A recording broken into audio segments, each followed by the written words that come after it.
एक छोटे से गांव में एक गरीब परिवार रहता था। उस परिवार में हरी और उसकी बीवी लता उसके बेटे बिट्टू के साथ रहते थे। उसी गांव में एक मिठू तोता भी रहता था। वह किस्मत का धनी था। जहां भी जाता वहां किसी भी चीज की कमी नहीं पड़ती थी। एक दिन मिठू उड़ते उड़ते उस गरीब परिवार के घर गया। मिठू सोचता है आज बहुत अच्छा खाने को मिलेगा। वो कटोरी में रखी अमरूद देखता है। मिठू तोता अमृत खाने लगता है।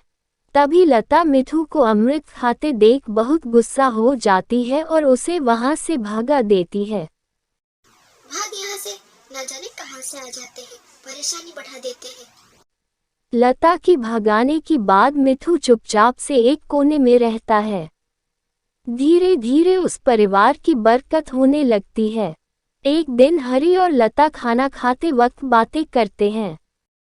आजकल हमारी बहुत तरक्की हो रही है, काम भी अच्छा चल रहा है। भगवान हमेशा ऐसे ही हम पर मेहरबान रहे।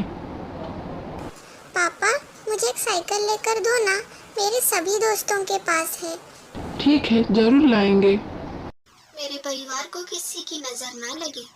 एक तरफ ऐसी बातें होती है तो दूसरी तरफ रसोई में मिठू तोता भी अमृत खाते रहता है।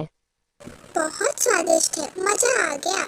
तभी लता रसोई घर में आती है और मिठू को अमृत खाते देख गुस्सा हो जाती है। लता मिठू को बाहर निकालने के लिए पिंजरे में अमरूद रखती है।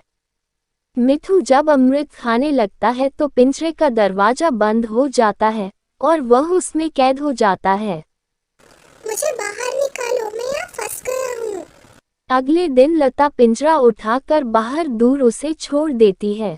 मिठू के जाते ही उनके घर की बरकत धीरे धीरे कम हो जाती है। उन्हें बहुत घाटा होता है। हे भगवान, ये क्या हो रहा है? अचानक कैसे सब बदल गया? अभी तक तो सब कुछ अच्छा चल रहा था। लगता है भगवान हम पर रूठ गए हैं। लगता है मुझे अब खिलौने भी नहीं मिलेंगे। वो रोने लगता है और बाहर चला जाता है। कुछ दिन बाद मिठू तोता फिर से उस घर में आता है। मिठू सीधा रसोई घर में चला जाता है और अमरूद खाने लगता है। कुछ देर बाद लता रसोई में आती है और मिठू को देख कहती है, घर में तो पहले इतनी सारी दिक्कत, फिर ये तोता मुझे परेशान करने लगा है। लता मिठू को वहां से भगा देती है। मिठू उड़कर किसी कोने में छुप जाता है।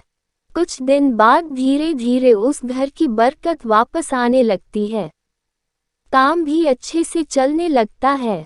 एक रात जब मिठू तोता अमृत खाने जाता है तो पिंजरे में फंस जाता है। ये लोग क्या चाहते हैं? मुझे शांति से अमृत भी खाने नहीं देते। मैं कौन सा चोरी कर रहा हूँ? बस अमृत ही खा रहा हूँ। तभी हरी वहां आता है और पिंजरे में मिठू तोते को देख बाहर छोड़ देता है। ये तोता कितना जिद्दी है, बार बार वापस आ जाता है। जैसे ही हरी मिठू को छोड़ देता है, अगले दिन से फिर से उनके घर की बरकत जाने लगती है। काम में घाटा होता है। किसी को समझ नहीं आ रहा था कि ऐसा क्यों हो रहा है। मिठू तोता घर आता है तो अचानक बरकत आती है और जब मिठू तोता को बाहर निकालते हैं तो बरकत चली जाती है। एक दिन लता मिठू तोते के घर आने और बाहर जाने की स्थिति पर नजर रखती है। ये तोता जब भी आता है घर में बरकत आती है और जैसे ही इधर से बाहर जाता है तो उसी के साथ बरकत चली जाती है।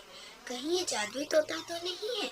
अगली बार जब ये तोता घर आएगा मैं उसे कहीं नहीं जाने दूंगी। लता मिठू का बहुत इंतजार करती है, लेकिन मिठू तोता दोबारा उस घर में कभी नहीं आता और वह लोग उसके इंतजार में पछताते रहते हैं। कहानी से सीख, हमें कुछ चीजों की अहमियत तब पता चलती है जब हम उन्हें खो देते हैं।